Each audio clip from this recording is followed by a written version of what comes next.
Pada abad ke-17 dan 18, negara Eropa mulai sadar kalau ingin menjadi negara yang kuat, mereka butuh uang. Tapi bukan hanya sekedar uang, mereka butuh emas dan perak. Dari sinilah muncul sistem ekonomi merkantilisme. Merkantilisme adalah sebuah teori ekonomi yang menunjukkan kondisi kesejahteraan suatu negara ditentukan dari seberapa besar aset atau modal yang dimiliki oleh negara tersebut. Pada masa ini, kemakmuran suatu negara diukur bukan dari kesejahteraan rakyatnya, melainkan seberapa besar cadangan emas dan perak yang dimiliki.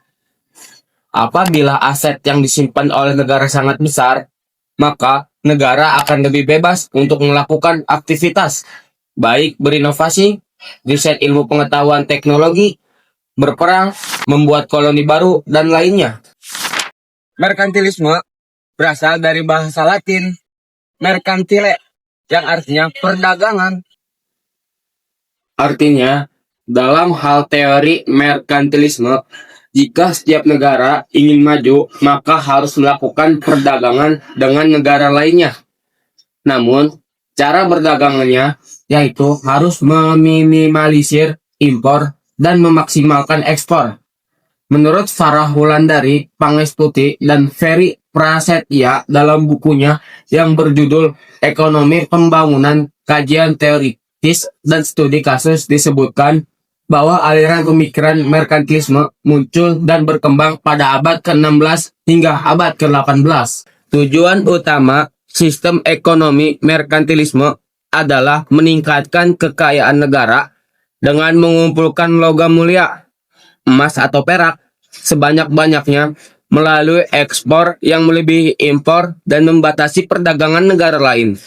Hal ini dilakukan untuk memperkuat kekuatan negara di atas negara-negara saingannya dan memperbesar pengaruh di dunia. Jean Bodin merupakan ilmuwan asal Prancis. Ia adalah orang pertama yang menyajikan teori tentang uang dan harga, di mana ia menyampaikan bahwa bertambahnya uang dalam negeri yang didapat dari perdagangan luar negeri dapat menciptakan kenaikan harga atau inflasi. Thomas Moon adalah saudagar Inggris.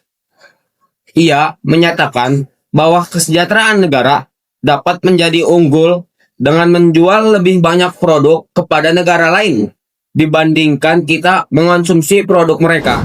Antonio Serra dikenal sebagai seorang ekonomi asal Italia. Menurutnya, ada 4 faktor penting yang dapat dilakukan dalam menyejahterakan suatu negara, yaitu kapasitas produksi, industri, keterampilan yang dimiliki masyarakat, perdagangan, dan kebijakan pemerintah. Jean-Baptiste Colbert merupakan seorang menteri keuangan Prancis saat Louis XIV berkuasa. Dirinya menerapkan kebijakan perlindungan hak monopoli perusahaan. Hal ini bertujuan untuk meningkatkan pertumbuhan perusahaan baru agar perdagangan internasional semakin bangkit. Mulai munculnya paham merkantilisme disebabkan karena adanya kesadaran bernegara masyarakat yang tinggi sejak lahirnya negara-negara modern yang merdeka terlebih dahulu di Eropa, seperti Jerman, Prancis, Inggris, Italia, dan Belanda. Agar bisa mempertahankan kedaulatan kemerdekaan dan kesejahteraan rakyatnya, negara tersebut harus memiliki kondisi ekonomi yang stabil dan kuat supaya bisa bertahan.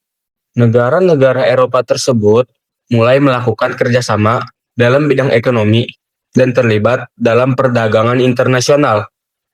Adanya perdagangan internasional tersebut mendorong perkembangan pelayaran bangsa-bangsa Eropa.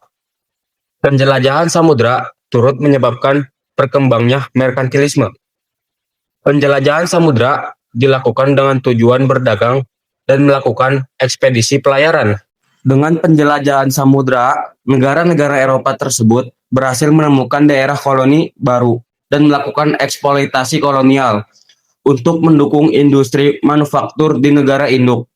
Bangsa Eropa mencari koloni yang kaya akan sumber daya alam seperti rempah-rempah, gula, dan bahan mentah lainnya.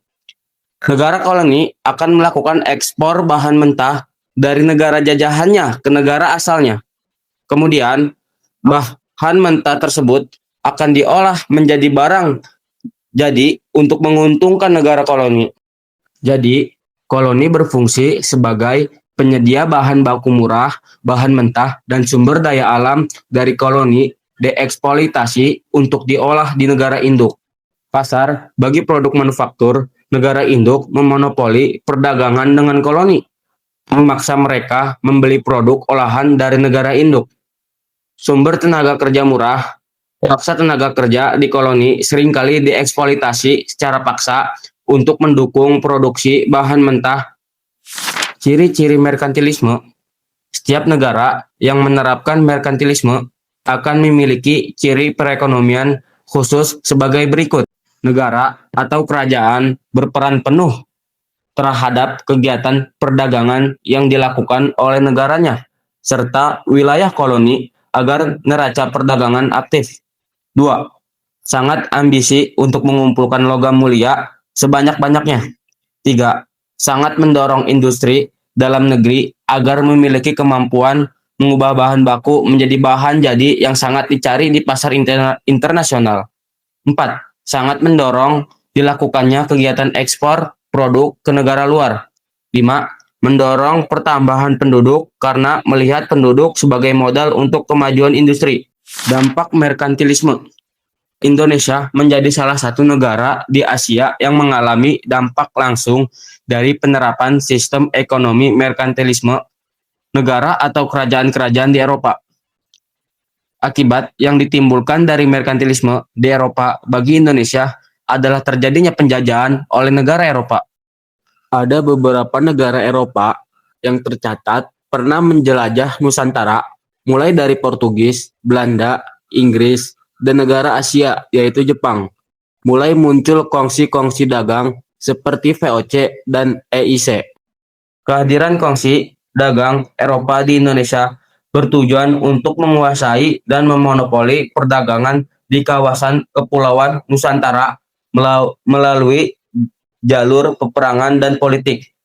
Kota-kota pelabuhan di Inggris, Spanyol, dan Portugis berkembang menjadi pusat perdagangan yang tinggi sehingga kekayaan mulai mengalir ke Eropa Barat.